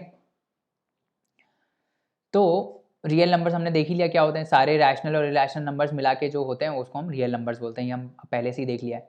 कॉम्प्लेक्स नंबर्स मैंने आपको बता दिया, अगर रूट में रेडिकल के अंदर नेगेटिव नंबर हो, है ना, तो उसको हम क्या बोलते हैं, इसको हम बोलते हैं कॉम्प्लेक्स नंबर्स, ठीक है। समझ में आ गया? जो कि हमारे स्कोप में नहीं है, बाद में पढ़ेंगे। उसके बाद हम आते हैं आगे डिविजिबिलिटी रूल्स पे। तो किसी भी नंबर की डिविजिबिलिटी अगर हमको जब चेक करनी रहती है, लेट्स से मैं आपसे बोल रहा हूँ कि ये चेक करो कि 27 जो है वो 3 से डिविजिबल है कि नहीं है। अभी तो आपको मालूम है कि 9 3 27 होता है, बट आप कैसे बताओगे, शॉर्ट ट्रिक्स में कैसे बताओगे? तो हम क्या करते हैं, इन दोनों का सम कर देते हैं, जो डिजिट्स हैं उनका सम कर देते हैं, जैसे 7 + 2 क्या हो जाएगा, 9 हो जाएगा। फिर हम चेक करते हैं कि वो 3 से डिविजिबल है कि नहीं, तो यस ये 3 से डिविजिबल है, तो इसका मतलब ये भी 3 से डिविजिबल है। समझ में आ गया? अब ऐसे ही हर नंबर के साथ हम देखते हैं, जो मेजर नंबर्स होते हैं जो पूछे जाते हैं एग्जाम में। तो अगर आपको चेक करना है कि कोई भी नंबर 2 से डिविजिबल है कि नहीं, तो उस नंबर का जो लास्ट डिजिट है वो 2 से डिविजिबल होना चाहिए, ठीक है। समझ में आ गया? वो या तो 0 होगा, या तो 2 होगा, या तो 4 होगा, या तो 6 होगा, या तो 8 होगा, ये सारे 2 के मल्टीपल्स हैं। तो अगर मेरे को ये चेक करना है कि कोई भी नंबर, मान लो लेट्स से 72 है, 78 है, 76 है, ठीक है। अगर मेरे को ये चेक करना है कि ये 72, 78, 76 2 से डिविजिबल है कि नहीं है, तो मैं ये देखूंगा कि ये जो इसकी लास्ट डिजिट है, ये 2, ये 8, ये 6, ये 2 से डिविजिबल है कि नहीं। अगर ये 2 से डिविजिबल है, ये इवन नंबर है, 2 से डिविजिबल है, तो वो 2 से डिविजिबल होगा, ठीक है। सिंपल, समझ में आ गया? उसके बाद 3 से देखते हैं। 3 से अगर मेरे को चेक करना है, मान लो कोई नंबर है ABC, मेरे को ये चेक करना है कि ये 3 से डिविजिबल है कि नहीं, तो मैं क्या करूँगा, मैं इन डिजिट्स का सम करूँगा। तो ABC जो है मैं करूँगा A + B + C, फिर जो नंबर मेरा आएगा उसको मैं चेक करूँगा कि वो 3 से डिविजिबल है कि नहीं, जैसे हमने 27 में किया था। 27 में हमने 2 + 7 किया, 2 + 7 कितना आया, 9 आया, 9 को हमने 3 से डिवाइड किया, दैट इज इक्वल टू 3, ठीक है। समझ में आ गया? तो वो 3 से डिविजिबल था, तो ये 2 से डिविजिबल है, ये 3 से डिविजिबल है, ठीक है। समझ में आ गया कि 2 और 3 से डिविजिबिलिटी हमने कैसे चेक करी, 2 से जो लास्ट डिजिट 2 से डिविजिबल हो, 3 से कब करेंगे, जब वो लास्ट डिजिट 3 से डिविजिबल हो, ठीक है। समझ में आ गया? उसके बाद 4 से देखते हैं। तो 4 से क्या होगा, अब देखो जितने भी ये 2 के मल्टीपल्स होते हैं ना, जैसे मैंने अभी बताया, 2 से डिविजिबिलिटी चेक करनी हो तो लास्ट डिजिट हम देखते हैं। अगर कोई नंबर है XYZ, हमको ये बताना है कि ये 2 से डिविजिबल है कि नहीं, तो हम ये चेक करेंगे कि जो यूनिट डिजिट है वो 2 से डिविजिबल है कि नहीं, लास्ट डिजिट जो है वो 2 से डिविजिबल है कि नहीं। ऐसे ही अगर 4 के साथ मेरे को चेक करना है तो मैं क्या करूँगा, 4 को मैं कैसे लिख सकता हूँ, 2 स्क्वायर।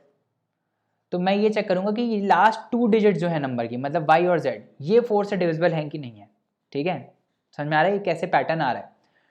2 टू दी पावर 1 था यहाँ पे, तो हमने लास्ट डिजिट चेक किया, 1 मतलब लास्ट डिजिट चेक किया हमने, वो 2 से डिविजिबल है कि नहीं। जब 4 से हम डिविजिबिलिटी चेक कर रहे हैं तो हम ये देख रहे हैं 4 को हम क्या लिख सकते हैं, 2 स्क्वायर। तो यहाँ पे 2 आ गया ना, तो मतलब कि लास्ट 2 डिजिट डिविजिबल हैं कि नहीं, हम ये चेक करेंगे 4 से। ऐसे ही 8 में क्या हो जाएगा, मेरे को बताओ 8 में क्या हो जाएगा। 8 को मैं क्या लिख सकता हूँ, 2 क्यूब लिख सकता हूँ। ठीक है, तो कोई नंबर है ए बी सी डी, ये मेरे को चेक करना है कि ये 8 से डिविजिबल है कि नहीं है। तो मैं क्या कैसे चेक करूँगा, मैं इसकी लास्ट 3 डिजिट चेक करूँगा, क्योंकि यहाँ 3 आ गया ना, यहाँ लास्ट 3 डिजिट चेक करूँगा कि ये 2 से डिविजिबल है कि नहीं है। समझ में आ गया। ऐसे ही आगे होता रहता है। 16 से अगर चेक करना है मेरे को, तो फिर मैं चेक करूँगा कि 2 टू द पावर 4 है, तो लास्ट 4 डिजिट्स डिविजिबल हैं कि नहीं, इस टाइप से। वो बड़े नंबर्स के लिए होता है, बट इतना स्कोप में नहीं है ना। आपको कंसेप्ट समझ में आ गया कैसे होता है ये, है ना। 2 से डिविजिबिलिटी चेक करनी हो तो लास्ट डिजिट चेक करेंगे कि 2 से डिविजिबल है कि नहीं। 4 से डिविजिबिलिटी चेक करनी हो तो चेक करेंगे कि लास्ट 2 डिजिट डिविजिबल है कि नहीं। 8 से चेक करनी हो तो हम क्या चेक करेंगे, लास्ट 3 डिजिट डिविजिबल हैं कि नहीं है। समझ में आ गया। अब 3 के साथ भी ऐसे ही करते हैं हम। 3 जो है, 3 के साथ हमने देख लिया कि सम जो है वो 3 से डिविजिबल होना चाहिए। ऐसे ही 3 का दूसरा मल्टीपल कौन है, 6 है। ठीक है, तो 6 क्या होता है, व्हाट इज 6, 6 इज 2 इंटू 3, है ना। तो कोई भी नंबर ए बी सी अगर 6 से डिविजिबल होगा, इसका मतलब वो 2 से भी डिविजिबल होगा, इसका मतलब वो 3 से भी डिविजिबल होगा। करेक्ट, 2 और 3 दोनों से वो डिविजिबल होना चाहिए, तभी वो 6 से डिविजिबल होगा। तो अगर हमको ये चेक करना है कि कोई भी नंबर 6 से डिविजिबल है कि नहीं, तो कंडीशन क्या होगी, एक तो उसकी लास्ट डिजिट जो है वो 2 से डिविजिबल होनी चाहिए, क्योंकि यहाँ 2 है, और जो सम है डिजिट का a प्लस बी प्लस सी, वो 3 से डिविजिबल होना चाहिए, है ना। इंडिविजुअली हम चेक करेंगे कि 2 से वो डिविजिबल है कि नहीं और 3 से डिविजिबल है कि नहीं। ठीक है, if the number is divisible by 2 and 3 then it is divisible by 6। समझ में आ गया। फिर हम आते हैं 5 पे। तो 5 बहुत ही आसान है। 5 से अगर कोई भी नंबर डिविजिबल है तो या तो उसकी लास्ट डिजिट 0 होगी या तो उसकी लास्ट डिजिट 5 होगी, क्योंकि 5 के मल्टीपल आप करते जाओ तो या तो लास्ट डिजिट उसमें 5 आती है या तो लास्ट डिजिट 0 आती है ना। समझ में आ गया। तो अगर किसी नंबर की लास्ट डिजिट 0 और 5 है, 0 है या फिर 5 है, तो वो 5 से डिविजिबल होगा। ठीक है, समझ में आ गया, सिंपल है। 7 से देखते हैं, 7 इज इंपॉर्टेंट। 7 का हम अगली स्लाइड में देखते हैं, क्योंकि 7 का थोड़ा कॉम्प्लेक्स है। 8 का मैंने आपको बता दिया। 9 का कैसे देखेंगे, 9 का इज सिमिलर टू 3 में हमने किया था ना, 3 में हमने क्या किया था कि सम जो है वो डिविजिबल होना चाहिए 3 से। यहाँ पे सम जो है वो डिविजिबल होना चाहिए किससे, 9 से। सिंपल, समझ में आ गया। सम जो है वो 9 से डिविजिबल होना चाहिए। उसके बाद 10 से डिविजिबिलिटी कैसे चेक करोगे, तो 10 के जितने भी मल्टीपल्स है उसमें सब में 0 0 0 आता है ना, तो वो जो है वो सारे 0 से डिविजिबल होंगे, मतलब सॉरी उसका लास्ट डिजिट क्या होगा, लास्ट डिजिट 0 होगा। समझ में आ गया। 11 इज ऑल्सो इंपॉर्टेंट। तो ये थोड़े कॉम्प्लेक्स हैं। 7, 11 और 13 भी एक अभी आएगा, वो भी हम आगे देखेंगे, है ना। इससे पहले हम 12 का देख लेते हैं। तो 12 को हम कैसे लिख सकते हैं, 12 को हम 3 इंटू 4 लिख सकते हैं ना। तो अगर कोई भी नंबर 12 से डिविजिबल है तो इसका मतलब वो 3 से भी डिविजिबल है, और इसका मतलब वो 4 से भी डिविजिबल है। तो हम इंडिविजुअली चेक करेंगे कि सम जो है डिजिट्स का वो 3 से डिविजिबल है क्या। फिर हम ये चेक करेंगे कि जो लास्ट 2 डिजिट्स हैं वो 4 से डिविजिबल हैं क्या। अगर हैं तो इसका मतलब वो 12 से भी डिविजिबल है ना। समझ में आ गया, कंसेप्ट समझ में आ गया। चलो अब हम देखते हैं 7, 11 और 13 का। 7 से डिविजिबिलिटी हम कैसे चेक करते हैं, पहले हम 11 से देख लेते हैं, फिर हम 7 और 13 से देखते हैं। तो 11 से डिविजिबिलिटी चेक करने के लिए हम क्या करते हैं, हम लास्ट डिजिट को सब्ट्रैक्ट करते हैं रिमेनिंग डिजिट से, और अगर नया नंबर 11 से डिविजिबल है तो ओरिजिनल नंबर 11 से डिविजिबल होता है ना। सिमिलर जो है, सिमिलर 7 में होता है, बट उसमें हम सिंपल सब्ट्रैक्ट नहीं करते, उसमें हम डबल करके सब्ट्रैक्ट करते हैं। जैसे let's take an example, let's take an example of 121। ठीक है, तो 11 से अगर मेरे को डिविजिबिलिटी चेक करनी है तो मैं क्या करूँगा, लास्ट डिजिट जो है इसकी नंबर की दैट इज़ 1, और बाकी जो रिमेनिंग बचा 12 में से मैं 1 को माइनस करूँगा, क्या आया, 11 आया। फिर मैं ये चेक करूँगा कि ये जो 11 है ये 11 से डिविजिबल है क्या, यस है, तो इसका मतलब 121 इज डिविजिबल बाय 11। ठीक है, एक और एग्जांपल करते हैं, let's do one more example. एक और एग्जांपल लेट्स से 365 कर लेते हैं। ठीक है 365 हमको पता है 11 से डिविजिबल नहीं होता है। ठीक है, अब इसको हम कैसे चेक करेंगे, हम इसको दो पार्ट में तोड़ेंगे, एक तो 36 और ये लास्ट 5। हम इस 36 को 5 से माइनस कर देंगे, कितना बचा 31। हम देखेंगे कि ये 31 11 से डिविजिबल है क्या, नहीं है, तो इसका मतलब ये 365 is not divisible by 11। Simple, समझ में आ गया, कुछ हाई फाई चीज़ नहीं है। ऐसे ही और कोई आप एग्जाम्पल बना सकते हो, कुछ भी नंबर ले लो, 523 ले लो, ठीक है, 523 की डिविजिबिलिटी चेक करनी है कि वो 11 से डिविजिबल है कि नहीं। तो हम क्या करेंगे, लास्ट डिजिट अलग करेंगे, उसको माइनस कर देंगे रिमेनिंग पार्ट से। 52 माइनस 3 कितना होता है, 49। क्या 49 डिविजिबल है 11 से, नहीं है डिविजिबल, तो इसका मतलब 523 is also not divisible by 11। समझ में आ गया। अब हम चेक करते हैं किसकी डिविजिबिलिटी, 7 और 13 की। तो एग्जाम्पल लेते हैं हम 442 का, ठीक है। अब जब भी हमको 7 से डिविजिबिलिटी चेक करनी होती है तो हम क्या करते हैं, ये जो नंबर है ना, इसकी जो आखिरी डिजिट है इसको हम सेपरेट कर देते हैं और बाकी नंबर को अलग कर देते हैं। तो इसको सेपरेट कर दो, यहाँ पे आ गया 44 और यहाँ पे आ गया 2। अब हम क्या करते हैं, जो आखिरी डिजिट होती है उसमें 2 से मल्टीप्लाई कर देते हैं, है ना, और जो नंबर आता है उसको माइनस कर देते हैं, ये जो बचा हुआ नंबर होता है उससे, ठीक है। तो क्या हो जाएगा, 44 माइनस 4 कितना आ गया, 40 आ गया। अब फिर हम ये चेक करते हैं कि क्या 40 जो है वो डिविजिबल है 7 से, तो 40 डिविजिबल नहीं है 7 से, इसका मतलब 442 इज नॉट डिविजिबल बाय 7, ठीक है, समझ में आ गया। अब ऐसे हर नंबर में करेंगे। और कोई हम नंबर देख लेते हैं, कोई 7 का डिविजिबिलिटी देख लेते हैं, 343 वाला देख लेते हैं, है ना। तो 343 में हम क्या करेंगे, आखिरी डिजिट को हटाएंगे यहाँ से, तो क्या हो जाएगा, 34 हो जाएगा। फिर जो हटाई है डिजिट हमने उसको हम डबल कर देंगे, मतलब 2 से मल्टीप्लाई कर देंगे, 3 2 6 आ गया, और फिर माइनस कर देंगे, तो कितना आ गया, 34 माइनस 6 कितना आता है, 28। क्या ये 7 से डिविजिबल है, यस डिविजिबल है, 7 4 28 आता है। तो इसका मतलब क्या हुआ कि 343 इज डिविजिबल बाय 7, और हमको पता भी है कि ये 7 का क्यूब होता है ना। ऐसे ही कोई और नंबर ले लो, कुछ भी और नंबर ले लो, 523 ले लो लेट्स से। अब इसमें हम क्या करेंगे, अलग करेंगे आखिरी डिजिट को और फिर डबल इसका माइनस कर देंगे। तो 52 में से 6 माइनस करोगे तो कितना आएगा, 46 आएगा, है ना। 46 डिविजिबल है क्या 7 से, नहीं है, तो इसका मतलब ये नंबर 7 से डिविजिबल नहीं है। और चेक करके भी देख लो, 7 6 42, 7 7 49, 33 आता है, नहीं डिविजिबल है ना। तो ऐसे हम चेक करते हैं 7 के साथ, समझ में आ गया। 7 के साथ क्या करते हैं, अब 13 के साथ क्या करते हैं, 13 के साथ हम कैसे चेक करेंगे, इसको भी हम एग्जाम्पल से देखते हैं। 442, ठीक है, पहले हम देख लेते हैं 442 डिविजिबल है 13 से कि नहीं। तो 13 3 से आता है, 13 3 से 39, है ना। तो ये कितना आ जाएगा, 5 आ जाएगा है ना, 14 5 आ जाएगा, 52 13 4 से 52 आता है, ठीक है। तो 442 एक्चुअली डिविजिबल है 13 से, बट हम वो अपनी ट्रिक से देखेंगे कि हम डिविजिबिलिटी कैसे चेक करते हैं, ठीक है। तो 442 क्या करेंगे हम, फिर से आखिरी डिजिट को अलग करेंगे, 44 आया, है ना, और यहाँ 2 आ गया। अब हम क्या करेंगे कि जो लास्ट डिजिट होती है उसमें हम 4 से मल्टीप्लीकेशन करते हैं इसमें, ठीक है।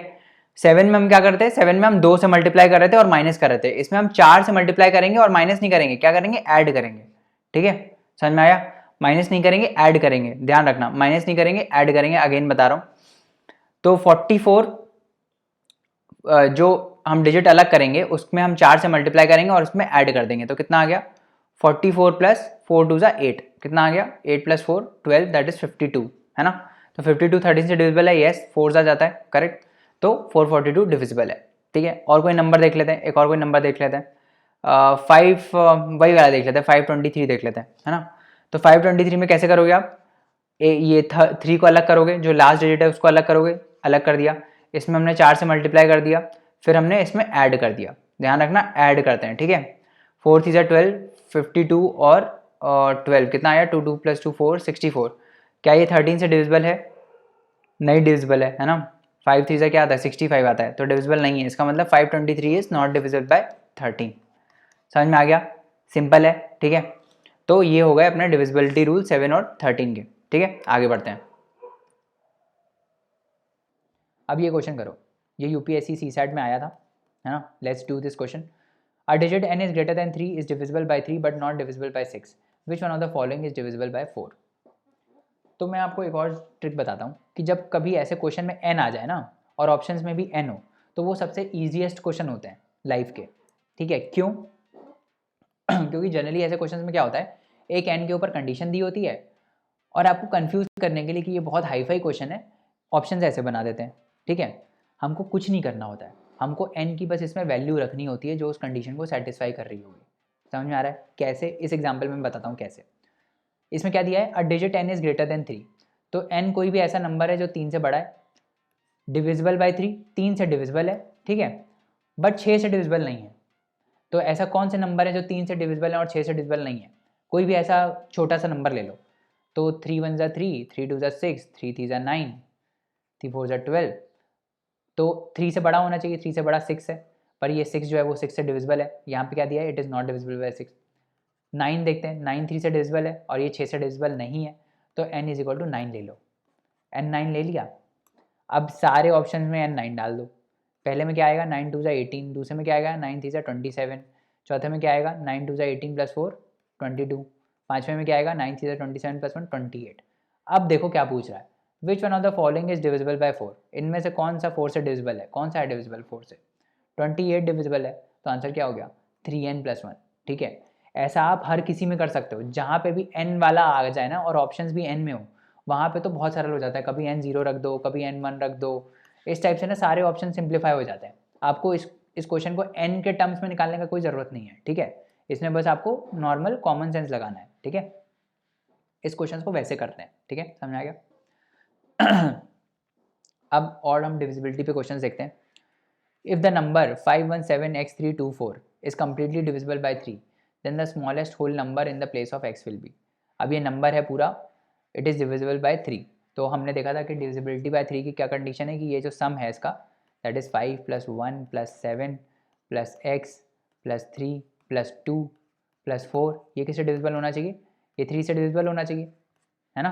करो 7, और हमको स्मॉलेस्ट चाहिए, तो उस हिसाब से हम निकाल लेंगे। कैसे? बहुत सिंपल है। 7 + 1 8, 8 + 5 13, 13 + 3 16, 16 और 2 18, 18 + 4 22। तो यहाँ पे क्या आ जाएगा? 22 + x। ठीक है, तो x कोई भी नंबर हो, ये नंबर 22 से बड़ा होगा। ठीक है, ये 3 का मल्टीपल होना चाहिए। तो आप देखो कि 22 से बड़े 3 के कौन से मल्टीपल हैं? 3 7 ज़ा आता है 21, 3 7 ज़ा 21 आता है, 3 8 ज़ा 24 आता है। अगर यहाँ पे 24 आ जाएगा तो ये पूरा नंबर 3 से डिविजिबल हो जाएगा।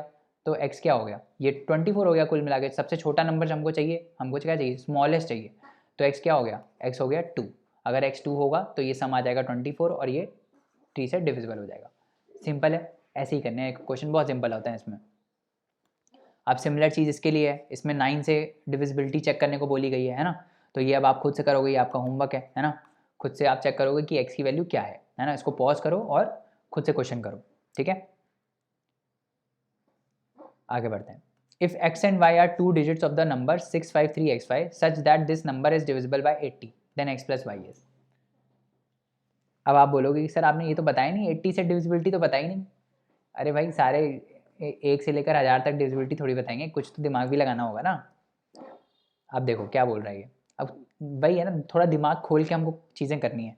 अब आपको पता चल गया कि डिविजिबिलिटी बाय 80 पूछ रहा है ना? कोई भी नंबर 80 से डिविजिबल कब होगा? आप बताओ मेरे को। 80 कैसे लिखा जा सकता है? 8 × 10। तो 10 से डिविजिबल तो होना ही चाहिए, है ना? 10 से डिविजिबल तो होना ही चाहिए ना, अगर 80 से डिविजिबल है तो। समझ में आ रहा है? क्योंकि यहाँ 0 है। 80 का कोई भी मल्टीपल आप देख लो, 81 ज़ा 80, 82 ज़ा 160, यूनिट डिजिट हमेशा 0 आएगी। ठीक है, यूनिट डिजिट हमेशा क्या आएगी? 0 आएगी। समझ में आ गया? तो आप इसको करो। 653 x और y है, तो y तो हमेशा 0 होगा। अगर 80 से डिविजिबिलिटी चाहिए तो y तो हमेशा 0 होगा। ठीक है, तो हमको एक चीज़ पता चल गई, क्या? कि y हमारा 0 है। y अगर हमारा 0 है, हम इसको पहले लिख देते हैं 653 x और 0, ये हमारा बन गया। ठीक है, समझ में आ गया? ये हमारा बन गया। अब हमने 80 को कैसे लिखा था? 8 × 10, है ना? इसको डिवाइड कर दो, 80 से ही डिवाइड कर दो। 80 से डिवाइड करो, 0 0 चला गया, क्या बचा? 653x। ये 8 से डिविजिबल है कि नहीं? ठीक है, हमको ये दिया हुआ है कि जो नंबर है वो डिविजिबल है 80 से। हमको ये दिया हुआ है, हमको ये पता नहीं लगाना, हमको ये दिया हुआ है कि ये 80 से डिविजिबल है। अगर ये 80 से डिविजिबल है तो इसका मतलब क्या होगा? 653x 8 से डिविजिबल होगा, है ना? 653x 8 से डिविजिबल होगा, करेक्ट? तभी तो 80 से पूरा प्रोडक्ट डिविजिबल होगा। अगर ये 8 से डिविजिबल है तो इसका क्या मतलब है कि आखिरी के 3 डिजिट जो हैं इसके 53x, ये 8 से डिविजिबल होने चाहिए, तभी तो होगा। करो उसको। 8 8 ज़ा 64, 7 8 ज़ा 56 आता है और 6 8 ज़ा 48 आता है ना? यहाँ पे क्या आ जाएगा? यहाँ पे आ जाएगा 5, है ना? 5x आएगा। अब ये जो 5x है, this should be divisible by 8, तो 8 का टेबल लिख दो, 8 3 24, 7 8 56 है ना, 7 8 आता है, 8 7 56 आता है ना, फिर 8 8 64 आ जाता है, करेक्ट, और 8 6 क्या आता है, 48 आता है। तो ये बस एक ही ऑप्शन मैच कर रहा है 56 है ना, तो इसका मतलब क्या होगा, x क्या हो जाएगा, x हो जाएगा 6। समझ में आया, समझ में आया ना कैसे करा, क्योंकि ये डिविजिबल है तो भाई 8 समथिंग सा 8 7 आना चाहिए यहाँ पे 56, और x क्या होना चाहिए, x 6 होना चाहिए, तभी तो रिमाइंडर 0 आएगा, है ना। तो x क्या हो गया, x हो गया 6 और y हो गया 0, तो x प्लस वाई कितना हो गया, x प्लस वाई हो गया 6। समझ में आ रहा है कैसे कर रहे हैं हम क्वेश्चंस को। कभी भी कोई भी नंबर का जैसे दिया होता है ना कि ये डिविजिबल बाय 80 है, तो उसको तोड़ दो, जैसे हमने इसको 80 को तोड़ दिया 8 इंटू 10 में, तो हमने 10 से डिविजिबिलिटी चेक कर ली, फिर हम क्या करेंगे, फिर हम पूरे को 80 से डिवाइड कर लेंगे और फिर हम 8 से डिविजिबिलिटी चेक कर लेंगे। समझ में आ गया, इस टाइप से हम क्वेश्चन कर लेते हैं। अब एक और क्वेश्चन देखते हैं। On dividing a number 357 we get 39 as remainder. पहले क्वेश्चन लिख देते हैं, क्या बोल रहा है, एक नंबर है ए, उसको हम डिवाइड करते हैं किससे, 357 से, तो यहाँ पे कुछ क्वेश्चन आया होगा, है ना, फिर यहाँ पे कुछ आया होगा और रिमाइंडर है 39। तो सिंपल मैथ्स होती है कि dividend is equal to divisor into question plus reminder. तो ये जो भी नंबर है a, that would be equal to 357 into question जो आया होगा प्लस रिमाइंडर, है ना, ये होगा ये नंबर। हमको नहीं पता क्यों क्या है, बट हमको ये पता है ये तो चीज़ सही है। Dividend is equal to divisor into question plus remainder. On dividing the same number by 17 what will be the remainder. इसी नंबर को ए को अगर हम 17 से डिवाइड करते हैं तो रिमाइंडर क्या होगा ये पूछ रहा है। कैसे करोगे, सोचो कैसे करोगे, सोचो सोचो, मैं भी सोच रहा हूँ, मैं भी पहली बार ही देख रहा हूँ ये question. On dividing a number A by 357 we get 39 as remainder, okay. On dividing the same number by 17 what will be the remainder. तो मैंने आपको क्या बताया था मेरे को बताओ मैंने आपको क्या बताया था। सिंपल सी बात है, सिंपल सी बात, हिट एंड ट्रायल मेथड। मैंने आपको क्या बताया था कि भाई क्यू को मैं 1 ले लेता हूँ, है ना, क्यू को अगर मैं 1 ले लूँ तो ये नंबर क्या आ जाएगा, 357 प्लस 39, 9 प्लस 7 क्या आ जाएगा, 16 आ जाएगा। थोड़ा क्वेश्चन ये वियर्ड है क्योंकि इसमें कम इन्फॉर्मेशन दी हुई है। 5 प्लस 3 8 प्लस 1 9 आ जाएगा, 396 आ जाएगा। तो अगर मेरा नंबर 396 है ना, और उसको मैं 357 से डिवाइड कर रहा हूँ, तो मेरा रिमाइंडर क्या आ रहा है, मेरा रिमाइंडर कितना आ रहा है, मेरा रिमाइंडर आ रहा है 39, है ना, मेरा रिमाइंडर 39 आ रहा है। तो ये 396 वाला जो नंबर है ये इस कंडीशन को फुलफिल कर रहा है, येस कर रहा है। तो अब इसी नंबर को हम किससे डिवाइड कर देंगे, इसी नंबर को हम 17 से डिवाइड कर देंगे।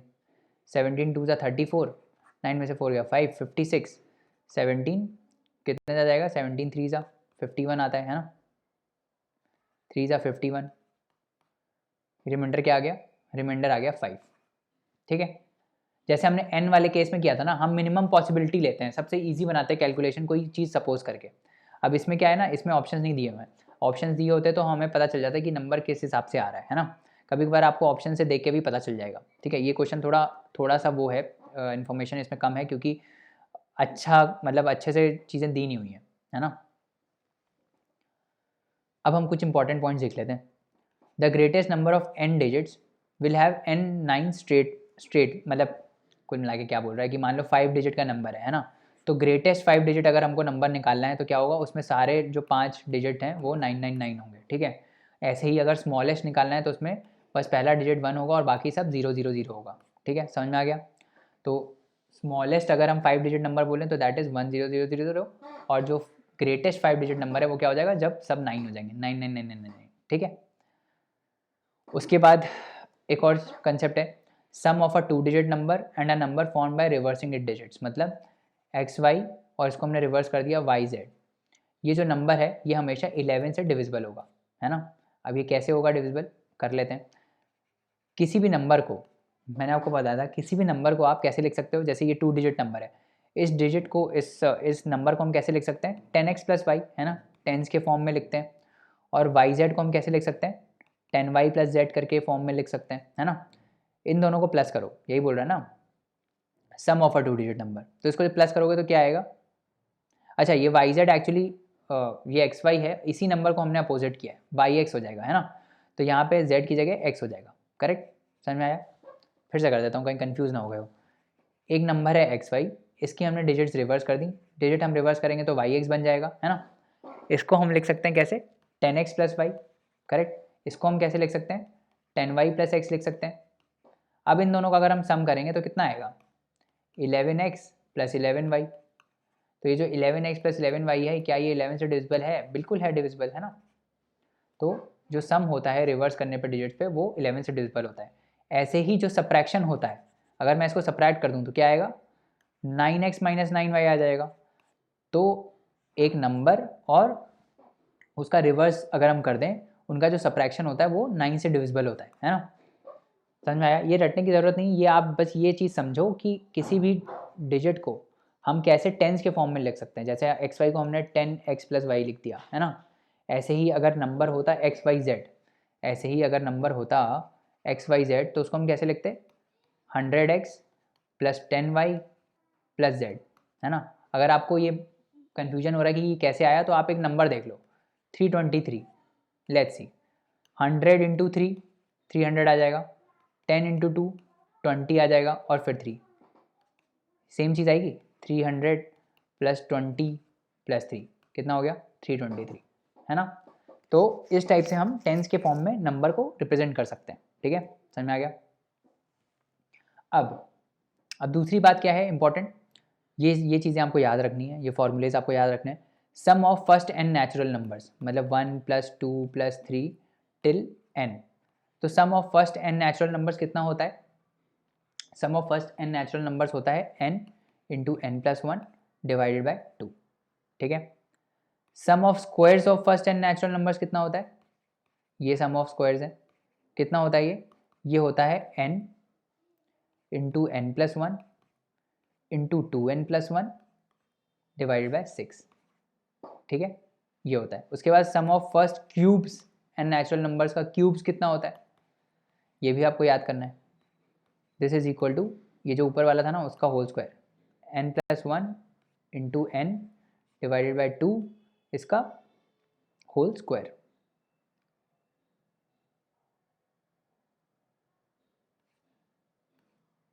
ऐसे इसका होल स्क्वायर। ठीक है, ये हो जाएगा। ये इसको अगर आप एक्सपैंड करोगे तो ये आएगा n square n plus 1 whole square divide by 4। या फिर ऐसे याद कर लो, ये इसका स्क्वायर है बेसिकली, ये जो ऊपर है ना n into N plus 1 by 2, इसी का ही स्क्वायर कर दिया हमने, n into N plus 1 by 2 whole square. ठीक है, ये आपको याद रखना है ना, ये आपको सारी चीज़ें याद रखनी है। ठीक है, ये मैंने आपको बता दिया कैसे रिप्रेजेंट करते हैं किसी 2 डिजिट नंबर को, है ना। जैसे एक्स वाई जेड है तो उसको रिप्रेजेंट करना है तो 100x plus 10y plus Z, और अगर 2 डिजिट नंबर हो तो उसको कैसे लिखेंगे, 10x प्लस वाई। ठीक है, समझ में आ गया। ये काम तब आता है जैसे अभी हमने पीछे पढ़ा ना, रिवर्स कर दिया डिजिट, ऐड कर दिया, उधर कर दिया, इधर कर दिया, तो वो सारे क्वेश्चन इससे हो जाएंगे, सारे क्वेश्चन। ठीक है, समझ में आ गया। अब देखो यूपीएससी के लास्ट ईयर क्वेश्चन में ये आया था, लेट्स डू दिस। अब इसमें सम दिया हुआ है ऐसा कुछ, for which digit does the symbol ये स्टैंड फॉर। तो हम इस सिंबल को ना सिंप्लीफाई करके इसको x ले लेते हैं। ठीक है, तो ये कुल मिला के क्या बोल रहा है, x है प्लस 1x है प्लस 5x है प्लस xx है प्लस x1 है, that is equal to 1xx। ये इक्वेशन दी हुई है ना, जहाँ पे x जो है वो डिजिट है। तो 1x को हम कैसे लिख सकते हैं, 10 प्लस एक्स। 5x को हम कैसे लिख सकते हैं, 50 plus x, 5 into 10 plus x, है ना। इसको कैसे लिख सकते हैं, 10x प्लस एक्स, है ना। इसको हम कैसे लिख सकते हैं, 10x प्लस 1, है ना। और इसको कैसे लिख सकते हैं, 100 plus 10x plus x. Correct, ऐसे लिख सकते हैं। अब बस कुछ नहीं करना, सम कर देना है, 1 2 3 और 3, और ये सारे एक्स एक्स वालों को प्लस करो, 1 2 3 3x 3x, और ये कितना आएगा, ये 11x आ जाएगा। 3x plus 11x 14x, 14x plus 10x कितना होता है, 24x। 24x आ गया। प्लस अब ये जो बाकी चीज़ें हैं उनको प्लस कर दो, 10 प्लस 50 60, 60 प्लस 1 61। ठीक है, यहाँ 61 आ जाएगा। दिस इज इक्वल टू, यहाँ पे क्या है 100 है, और यहाँ पे क्या है 10x प्लस x 11x, है ना। इसको इधर ले आओ, 11 माइनस कर दो यहाँ से, कितना आएगा, 4 में से 1 गया 3, 2 में से 1 गया 3, 13x is equal to 100 minus 61। What is 100 minus 61, 100 minus 61 is 39, है ना। तो x क्या आ गया, x आ गया 3। ठीक है, तो ये जो सिंबल है ये किसके स्टैंड करेगा, दिस विल स्टैंड फॉर 3।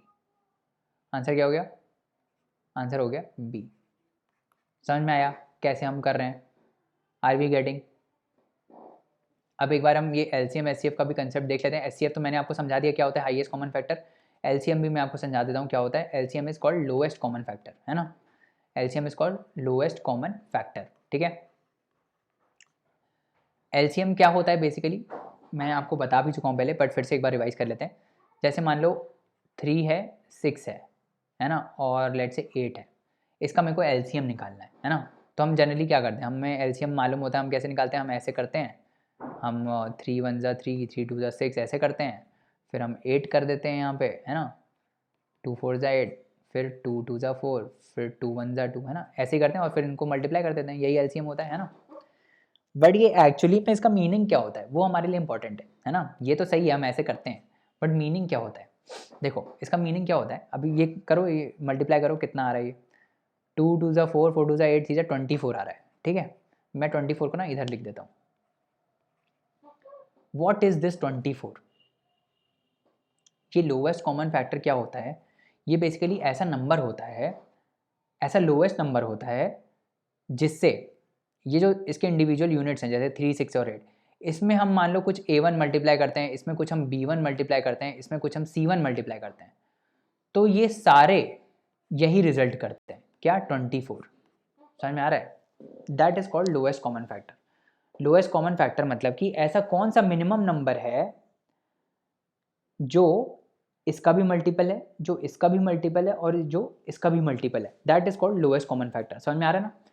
3 से अगर हम 8 मल्टीप्लाई करते हैं तो 24 आ जाएगा, 6 से अगर हम 4 मल्टीप्लाई करते हैं तो 24 आ जाएगा, 8 से अगर हम 3 मल्टीप्लाई करते हैं तो 24 आ जाएगा, ठीक है। तो ये हो गया lowest common factor. This is basically कि जो इंडिविजुअल यूनिट्स हैं उससे हम ऐसा कुछ मल्टीप्लाई करें कि वो मिनिमम नंबर आ जाए और वो सबका मल्टीपल हो। समझ में आ रहा है, 3 का भी मल्टीपल है, 6 का भी मल्टीपल है, 8 का भी मल्टीपल है, ऐसा लोएस्ट फैक्टर जो इन तीनों का मल्टीपल है, that is called lowest common factor. समझ में आ गया, कंसेप्ट समझ में आ गया। कैलकुलेट कैसे करते हैं ये तो आपको पता ही होगा, बट कंसेप्ट समझ में आ गया ना होता क्या है ये, ठीक है। अब हम क्या करते हैं, अब हम जो प्रैक्टिस क्वेश्चंस है ना वो हम अगले लेक्चर में करेंगे, छोटा सा लेक्चर रहेगा और उसमें हम सारे प्रैक्टिस क्वेश्चन कर लेंगे, है ना। तब तक के लिए आपको जो थ्योरी पढ़ाई है वो आप रिवाइज करिए, है ना। अगले लेक्चर में मिलते हैं। Thank you so much for listening to the lecture so patiently. I will meet you in the next lecture. Thank you and